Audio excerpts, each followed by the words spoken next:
जी हाँ स्टूडेंट, जैसे कि हमने बताया हमारे इस चैनल में हम लोग अकाउंट्स, इकोनॉमिक्स और बिजनेस स्टडीज क्लास 12th और 11th सभी स्टूडेंट्स को तैयारी करा रहे हैं। अगर आप भी पहली बार आए हो चैनल पे तो जरूर जुड़ जाइएगा, क्योंकि यहाँ पर आपके सारे चैप्टर्स को हम लोग अच्छे से एक्सप्लेन करने वाले हैं ताकि आपको कहीं और जाने की जरूरत ना पड़े। आज का जो मेरा टॉपिक है वो है क्लास 12th का फर्स्ट चैप्टर जो है अकाउंटेंसी का, जिसमें हम लोग पार्टनरशिप के बारे में पढ़ेंगे। तो पार्टनरशिप चैप्टर्स को स्टार्ट करने से पहले थोड़ा सा इसका थ्योरी समझना बहुत जरूरी होता है, क्योंकि अगर आप थ्योरी समझ लोगे तो वही थ्योरी बेस आपको प्रैक्टिकल में एप्लीकेबल होगा। तो क्या है पार्टनरशिप, पहले वो देख लेते हैं। अगर हम पार्टनरशिप दिया हुआ है, partnership is the relationship between two और मोर देन टू पर्सन। यानी कि पार्टनरशिप एक रिलेशनशिप होता है दो या दो से अधिक लोगों के लिए, who have agreed to share the profit of the business. जो लोग सहमत हुए हैं कि हमारा बिजनेस का जो भी मुनाफा होगा उसे हम आपस में जो है डिस्ट्रीब्यूट करेंगे किसी भी रेशियो में। और ये बिजनेस कैसा हो सकता है, कैरिड ऑन बाय ऑल, या तो सारे पार्टनर्स काम कर रहे हो, और any one of them acting for all, या फिर कोई एक जना बाकी सभी पार्टनर्स के लिए काम कर रहे हो, लेकिन बिजनेस क्या कहलाएगा, पार्टनरशिप। आगे बढ़ते हैं इसमें। अगर हम बात करें फीचर्स की, तो फीचर्स में अगर हम लोग देखें तो सबसे पहले जो फीचर्स आ रहा है वो आ रहा है क्या, एसोसिएशन। एसोसिएशन ऑफ टू और मोर पर्सन। एसोसिएशन का मतलब क्या होता है, ग्रुप, यानी कि ग्रुप होना चाहिए दो या दो से अधिक लोगों का। तो सबसे पहला फीचर होता है पार्टनरशिप का। सेकंड होता है एग्रीमेंट। एग्रीमेंट होना चाहिए पार्टनर्स के बीच में। बहुत सारी चीजें जिसमें मेंशन करी जाती है, टर्म्स एंड कंडीशंस आती हैं, क्या क्या चीजें होंगी, कौन किसको कितना सैलरी मिलेगा, किसको इंटरेस्ट ऑन कैपिटल मिलेगा, किसको इंटरेस्ट ऑन ड्रॉइंग चार्ज करा जाएगा, वो सारा चीज इस एग्रीमेंट में मेंशन होता है। और इस एग्रीमेंट को यहाँ पर पार्टनरशिप डीड कहलाता है। पार्टनरशिप डीड के बारे में हम आगे भी मीनिंग में लेंगे, उससे पहले हम लोग और फीचर देख लेते हैं। नेक्स्ट फीचर आ रहा है कैरिंग ऑन अ बिजनेस। हमने जो ये ग्रुप बनाया है, ये ग्रुप किस लिए बनाया है, ताकि हम बिजनेस को कैरी कर सके, है ना। ग्रुप तो किसी भी चीज के लिए हो सकता है कि हम कहीं मूवी देखने गए या हम किसी इवेंट में गए या कोई फंक्शन हमने कराया, नहीं वो सब नहीं। ये ग्रुप किस लिए है, टू कैरी अ बिजनेस। तब ये फीचर्स बनेगा किसका, पार्टनरशिप का। And another is the legal business. Business should be legal. अगर आप बोलो कि सर हम 4 लोग मिल जाते हैं और फिर हम एक बैंक में रॉबरी करेंगे और वहां से जो भी पैसा होगा उससे आपस में डिस्ट्रीब्यूट कर लेंगे, देखा जाए तो ये भी एक तरीके का बिजनेस ही है कि पार्टनरशिप बिजनेस है। 4 लोगों ने मेहनत करी और उससे जो है उन्होंने अपना जो भी पैसा वहां से रॉबरी से लूटा उसको जो है आपस में डिस्ट्रीब्यूट कर दिया, और पार्टनरशिप में भी ये होता है। लेकिन यहाँ पे सिर्फ एक चीज का फर्क है कि ये जो बैंक रॉबरी वाला काम है ये क्या है, इलीगल है। तो बिजनेस जो है ना आपका क्या होना चाहिए, लीगल होना चाहिए। बिजनेस लीगल होगा तो ही वो पार्टनरशिप का फीचर कहलाएगा। उसके बाद अगर हम आगे बात करें तो आगे यहां पर आ जाता है क्या, प्रॉफिट शेयरिंग। यहाँ पे आपका क्या होता है, जो प्रॉफिट होता है वो शेयर होता है या तो आपके कैपिटल के रेशियो के बेसिस पे या फिर आपके एग्रीड रेशियो पे या इक्वली। और ये कैसे कैसे होता है वो हम आगे डिटेल में देखेंगे। फिर उसके बाद यहाँ पर आता है म्यूचुअल एजेंसी। अब म्यूचुअल एजेंसी का मतलब क्या होता है, म्यूचुअल एजेंसी का मतलब है कि पूरी एक टीम है और अगर मैं कोई अच्छा काम कर रहा हूं अपने बिजनेस में तो उसका फायदा सभी को मिल रहा है, और अगर सारे लोग अच्छा काम कर रहे हैं तो उसका फायदा मेरे को मिल रहा है। तो इसे बोलते हैं म्यूचुअल एजेंसी, यानी कि जो भी अच्छा काम करेगा वो सभी के लिए होगा और सबका अच्छा काम आपके लिए होगा। तो ये म्यूचुअल एजेंसी भी अब बन जाता है क्या, फीचर किसका, पार्टनरशिप का। आगे हम लोग बात करते हैं यहाँ पे पार्टनरशिप डीड का। पार्टनरशिप डीड यानी कि वो एग्रीमेंट। अब इसका मीनिंग क्या है, सबसे पहले समझ लीजिए। यहाँ पे ये बोल रहा है कि the written document, the important thing is that what, written document containing the partnership agreement among the partners is called partnership deed.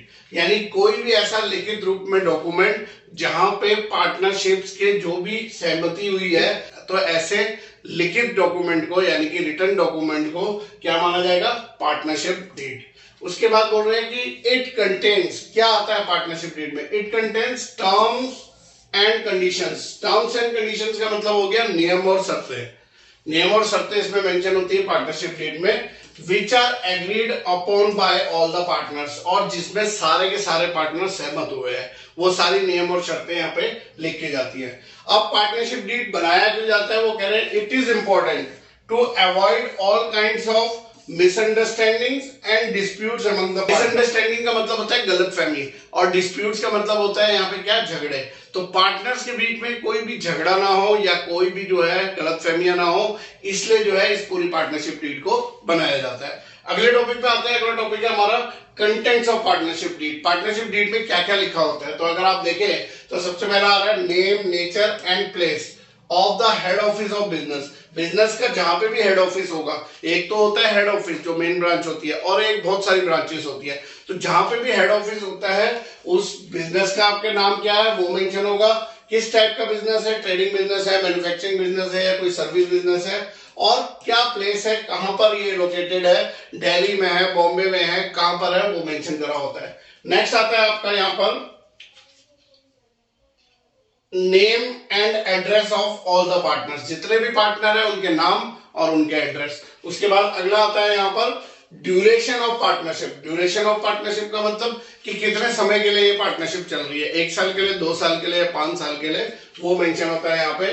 फिर उसके बाद amount of capital contributed by each partner. Her partner कितना कितना capital ला रहा है। एक Ram partner था वो 5 लाख लाया, एक जो है श्याम था वो 2 लाख लाया, तो वो 5 लाख और 2 लाख वहां पे मेंशन होता है कौन कितना लेकर आया। Rules regarding the banking transactions.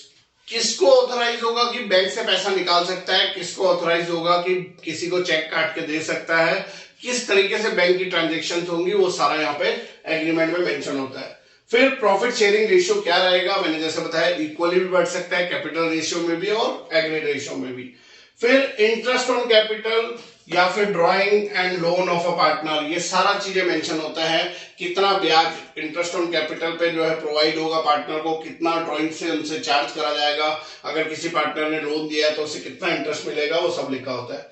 फिर उसके बाद method for valuation of goodwill in case of the reconstitution of partnership. देखिए स्टूडेंट, आपने ना गुडविल क्लास 11 में पढ़ा होगा बिजनेस स्टडीज में, तो यहां पर गुडविल को कैलकुलेट करना पड़ता है जब हम पार्टनरशिप की अकाउंटिंग करते हैं, और उसका वैल्यूएशन करना पड़ता है। और वैल्यूएशन करने के लिए देयर आर डिफरेंट मेथड्स। तो which type of method you will use in your business that you have to mention in your partnership deed. उसके बाद अगर हम बात करें तो नेक्स्ट है settlement of accounts on dissolution of the firm. अगर आप फर्म को बंद करने जा रहे हैं, अब जो है आपस में बन नहीं रही है, या किसी कारण से आप बिजनेस को बंद करने जा रहे हैं, डिसॉल्व करना जा रहे हैं, तो फिर ऐसे में जो अकाउंट सेटल्स होंगे वो किस तरीके से होंगे, वो सब चीजें मेंशन होता है, किसको कौन पेमेंट करेगा। And methods of settling the dispute among the partners. अगर पार्टनर्स के बीच में कोई झगड़े हो जाते हैं तो वो कहां पर जो है सेटल करा जाएगा, किस कोर्ट में उसको ले जाया जाएगा, वो सारी चीजें यहाँ पे मेंशन होती है। और लास्ट में आएंगे तो वो बोलते हैं क्या, आपका अकाउंटिंग पीरियड। कि अकाउंटिंग पीरियड क्या होगा, जैसे आपने क्लास 11 में पढ़ा, 2 अकाउंटिंग पीरियड होता है। एक कैलेंडर ईयर होता है जो 1 जनवरी से स्टार्ट होता है, 31 दिसंबर में खत्म होता है, और एक फाइनेंशियल ईयर होता है जो 1 अप्रैल से शुरू होता है और नेक्स्ट ईयर 31 मार्च में खत्म होता है। तो ये सारी चीजें क्या है, कंटेंट्स है। अच्छा, इनको पढ़ना क्यों है, क्योंकि जैसे कि हमें पता है कि अकाउंटेंसी में एमसीक्यूज क्वेश्चंस भी पूछे जा रहे हैं आप, तो एमसीक्यूज क्वेश्चन में बहुत सारी चीजें ऐसी आ जाती है कि कौन कौन से इनमें से कंटेंट्स है बताइए, या ये इनमें से कौन सा पार्टनरशिप डीड का कंटेंट नहीं है वो बताइए। तो उसके लिए आपको ये पॉइंट जानना बहुत जरूरी हो जाता है। आगे बढ़ते हैं स्टूडेंट, हम लोग यहाँ पे देखें, एक जो बहुत ही इंपॉर्टेंट आता है वो आता है कि एब्सेंस ऑफ पार्टनरशिप डीड। कि अगर पार्टनर्स ने ना डीड ही ना बनाई हो और उनके बीच में कोई पार्टनरशिप डीड नहीं है, बस वो बिजनेस कर रहे हैं साथ में, लेकिन आपस में कोई भी डीड नहीं है, तो एक्चुअल में क्या होता है कि अगर कोई भी पार्टनर, जैसे मान लीजिए 3 भाई थे, तीनों भाइयों ने बोला चलो हम जो है बिजनेस स्टार्ट करते हैं। अब तीनों भाइयों को भाई लोग हैं तो सबका एक दूसरे पे ट्रस्ट है, तो उन्होंने बोला कोई रिटर्न डॉक्यूमेंट बनाने की जरूरत नहीं है, बस हम जो है अपना बिजनेस करेंगे और प्रॉफिट को बांटेंगे, है ना। तो उन्होंने कोई भी डीड नहीं बनाई, नो पार्टनरशिप डीड, कोई डीड नहीं बनाई। तो एक्चुअल में क्या होता है, अब आगे जाके अगर इन 3 भाइयों में डिस्प्यूट हो जाता है और कोर्ट में ये केस चला जाता है, तो फिर इसको कैसे सेटल करा जाएगा, उसके लिए क्या रूल्स बनाए हैं। तो एक इंपॉर्टेंट क्वेश्चन थ्योरी का यहाँ पे निकल के आता है, जो पूछा जाता है कि व्हाट आर द प्रोविजन और rules in the of the Indian Partnership Act 1932 in the absence or the silence of the partnership deed। कि अगर पार्टनर्स के बीच में कोई भी डीड नहीं है, पार्टनर्स ने डीड नहीं बनाई है और अब डिस्प्यूट हो गए हैं, तो उसके लिए क्या रूल्स हैं और क्या प्रोविजन है। बहुत ही इंपॉर्टेंट है, क्योंकि इन्हीं रूल से आपका न्यूमेरिकल भी सॉल्व आउट होंगे। तो क्या क्या वो रूल है वो देख लेते हैं हम लोग आगे। इसमें आपको अगर मैं बताता हूं यहाँ पे, तो रूल्स और provision in the absence of the partnership deed. सबसे पहले हमने यहाँ पे लिखा है अकाउंटिंग इशू। कि अकाउंटिंग इशू क्या है, झगड़ा किस चीज का है, किस चीज का बात है, और उसके लिए क्या रूल अप्लाई होगा, ये चीज यहाँ पे मेंशन है। तो अगर मैं यहाँ पे आपको दिखाऊं तो सबसे पहला दिया हुआ है इंटरेस्ट ऑन कैपिटल। अब यहाँ पे लिखा हुआ है कि no interest on capital is to be allowed, यानी कि किसी भी पार्टनर को कोई इंटरेस्ट नहीं मिलेगा। मतलब ये मान लीजिए कि तीनों भाई जब झगड़ा लेकर कोर्ट में जाते हैं और कोर्ट को जो है कोई पार्टनर ये बोलता है कि सर मैंने तो 10 लाख रुपए लगाए हैं, इन्होंने 2-2 लाख रुपए लगाए हैं, तो मैं चाहता हूं कि मेरी कैपिटल में मेरे को इंटरेस्ट मिले। तो फिर वहां पे पूछा जाता है कि do you have any partnership deed, आपने कोई डीड बनाया है आपस में? तो उसने कहा no sir we don't have any partnership deed. तो डीड नहीं है तो रूल ये है कि no interest on capital is to be allowed, चाहे आपने 10 लाख दिया है चाहे 2 लाख दिया है, कोई इंटरेस्ट ऑन कैपिटल नहीं मिलेगा किसी भी पार्टनर को। उसके बाद अगला रूल आता है किस चीज को लेकर, अगला रूल है हमारा यहाँ पर इंटरेस्ट ऑन ड्राइंग को लेकर। ड्राइंग्स हमने पढ़ा है, ड्राइंग्स क्या होता है, जब पर्सनल यूज के लिए आप ओनर जो है पैसा निकाल लेता है बिजनेस से, तो उस पैसे पे उसको इंटरेस्ट देना होता है। अब मान लीजिए किसी ने जो है बहुत सारा पैसा निकाल लिया, अब जो है फर्म चाहता है कि भाई तुमने इतना सारा पैसा पर्सनल यूज के लिए ले लिया तो तुम इंटरेस्ट दो बिजनेस को, लेकिन वो दे नहीं रहा है। अब कोर्ट ये पूछेगा कि डीड है आपके पास, उन्होंने कहा नहीं डीड तो नहीं है, तो कोर्ट फिर अगेन ये कह रहा है कि no interest on drawing is to be charge. अब देखिए यहाँ पे वर्ड क्या है, अलाउड, कि ना ही इंटरेस्ट दिया जाएगा कैपिटल पे और ना ही इंटरेस्ट ऑन ड्राइंग पे चार्ज किया जाएगा इंटरेस्ट, यानी कि जहां तो इंटरेस्ट पेड करना है ना ही कोई आपको रिसीव करना है। ये रूल अप्लाई करा जाता है अगर आपका पार्टनरशिप डीड नहीं है।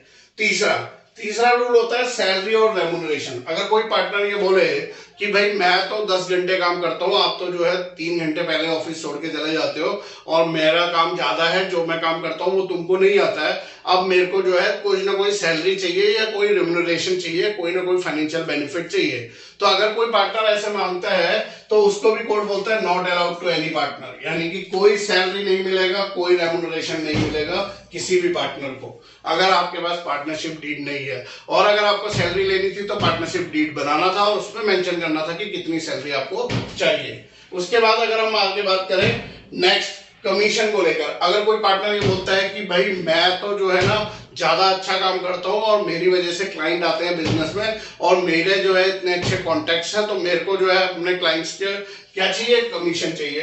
तो अगेन कोर्ट पूछता है do you have partnership deed, नहीं पार्टनरशिप डीड तो नहीं है, तो फिर कोर्ट बोलता है फिर आपको भी कोई कमीशन नहीं मिलेगा टू एनी पार्टनर, किसी भी पार्टनर को। तो यहां पे मैंने आपको अभी 4 रूल समझाए हैं और चारों रूल में एक कॉमन चीज है, नो नो नो और नो, यानी कि चारों चीजें ना ही मिलेंगी, ना ही लिया जाएगा, ना ही इंटरेस्ट ऑन कैपिटल अलाउड होगा, ना ही इंटरेस्ट ऑन ड्रॉइंग चार्ज होगा, ना ही कोई सैलरी और रेम्युनरेशन दिया जाएगा और ना ही किसी पार्टनर को कमीशन दिया जाएगा। तो 4 स्टार्टिंग के रूल में तो आपको सिर्फ नो लिखना है। उसके बाद अगर हम आगे आ जाए तो आगे हमारा आता है प्रॉफिट शेयरिंग रेशियो, कि प्रॉफिट शेयरिंग कैसे होगा। तो फिर प्रॉफिट शेयरिंग होगा कैसे, इक्वली यानी कि बराबरी। अब मान लो कोई पार्टनर बोल रहा है मैंने 5 लाख लगाए, इन्होंने 2-2 लाख लगाए, तो मेरे को ज्यादा जो है प्रॉफिट मिलना चाहिए, मुनाफा मिलना चाहिए। कोर्ट पूछता है कि do you have partnership deed, उन्होंने कहा नहीं डीड तो नहीं है, तो कोर्ट ने बोला फिर सिंपल है, चाहे आपने 2 लाख लगाया चाहे 5 लाख लगाया, सबको प्रॉफिट डिस्ट्रीब्यूट होगा इक्वली। यानी कि अगर 3 पार्टनर है और 30 लाख रुपए का प्रॉफिट होता है तो 10 लाख 10 लाख और 10 लाख तीनों पार्टनर को मिलेंगे, चाहे किसी भी पार्टनर ने कहीं कम कैपिटल लगाया है या ज्यादा कैपिटल लगाया है। यानी कि अगला रूल बोलता है कि हमारा क्या होना चाहिए, पार्टनरशिप का क्या होना चाहिए, इक्वल होना चाहिए। उसके बाद आगे आ जाते हैं नेक्स्ट रूल जो कहता है, वो क्या कह रहा है, नेक्स्ट रूल कह रहा है इंटरेस्ट ऑन लोन। अब देखिए कभी कभी क्या होता है कि मान लीजिए 3 पार्टनर है बिजनेस में, सबने कैपिटल लगाया, मान लो बराबर भी लगाया, 1-2 साल हो गए बिजनेस को, अब कुछ और पैसे की जरूरत है और जो है फाइनेंस की रिक्वायरमेंट है। तो ऐसे टाइम पे कोई एक ऐसा पार्टनर है जो फाइनेंशियली साउंड है और उसके पास पैसा पड़ा हुआ है अपना, तो वो ऐसे पार्टनर को बोलते हैं कि ठीक है आप बिजनेस में पैसा दीजिए और जो ये एक्स्ट्रा पैसा दे रहे हैं ना, हम ये मान के चलेंगे कि ये आपने लोन दिया है फर्म को, यानी कि बिजनेस को आपने लोन दिया है, जबकि आप खुद पार्टनर हो लेकिन आपने अपने ही फर्म को क्या दिया है, लोन दिया है। अब लोन दिया है तो ऐसी स्थिति में ये एक रूल है कि interest on loan is to be allowed at the rate 6% per annum, यानी कि 6% पर एनम के अकॉर्डिंग कैलकुलेट होके उसको जो है इंटरेस्ट मिलेगा, चाहे पार्टनरशिप डीड नहीं भी बनाई है तो भी। अगर पार्टनरशिप डीड बनाई होती तो मेंशन ही होता, लेकिन अगर मेंशन नहीं है और पार्टनरशिप डीड नहीं है और किसी पार्टनर ने जो है एक्स्ट्रा पैसा दिया है as a loan to the firm, तो फिर वहां पे 6% पर एनम, यानी जब आप क्वेश्चंस कर रहे होंगे ना और किसी पर यहाँ पे दिखाया जाएगा कि किसी पार्टनर ने लोन दिया है, तो 6% आपको खुद से कैलकुलेट करना है। कहीं क्वेश्चन में मेंशन नहीं होगा कि आपको 6% इंटरेस्ट निकालना है, लेकिन आपको वहां पर कैलकुलेट करना होगा। तो ये थे आपके क्या rules. Interest on capital no नहीं मिलेगा, इंटरेस्ट ऑन ड्राइंग नहीं चार्ज होगा, सैलरी और रेम्युनरेशन नहीं मिलेगी, किसी को कमीशन नहीं मिलेगी, प्रॉफिट शेयरिंग रेशियो इक्वली बटेगा बराबर, interest on loan 6% per annum के हिसाब से अगर किसी पार्टनर ने दिया है। तो मेरे स्टूडेंट, मैंने जो आपको टॉपिक कराया आज, ये टॉपिक क्लियर करा आपको क्या मीनिंग ऑफ पार्टनरशिप, जो कि आपको थ्योरी में आप बैक जाके देख भी सकते हो दोबारा से। फिर मैंने पढ़ाया आपको क्या फीचर्स ऑफ पार्टनरशिप, वो भी शायद क्लियर हो गया होगा। Then meaning of partnership deed clear हो गया पॉइंट। फिर उसके बाद कंटेंट्स ऑफ पार्टनरशिप डीड क्या क्या थे, और very important rules in the absence of the partnership deed. अगर मैं बोलूं सबसे इंपॉर्टेंट क्या है इसमें, तो रूल्स है, rules in the absence of the partnership deed. तो ये था मेरा आज का वीडियो। अगर आपको अच्छा लगा और कहीं ना कहीं बेनिफिट दिलाया हो आपको, तो छोटा सा लाइक दीजिएगा और अपने फ्रेंड्स के साथ में शेयर करिए इस वीडियो को, ताकि वो भी इस चीज का फायदा लेकर आते रहे। और आपको कौन से चैप्टर्स में ज्यादा दिक्कत हो रही है कमेंट बॉक्स में मेंशन करिएगा, वो चैप्टर्स हम पहले लेकर आएंगे। और इसी तरीके से पूरे साल भर हम क्लास 12 के चैप्टर्स को 1 बाय 1 सॉर्ट आउट करते रहेंगे, और लास्ट में जाके हम लोग क्वेश्चंस भी करेंगे। और वादा करते हैं आपसे कि कहीं आपको जाने की जरूरत नहीं पड़ेगी, किसी और से कुछ पूछने की जरूरत नहीं पड़ेगी, एक अच्छी परसेंटेज ये चैनल आपको दिलाएगा, इसका वादा है हमारा। तो ऐसे ही वीडियो लेकर आता रहूंगा। तब तक के लिए बाय बाय, धन्यवाद, जय हिंद, जय भारत।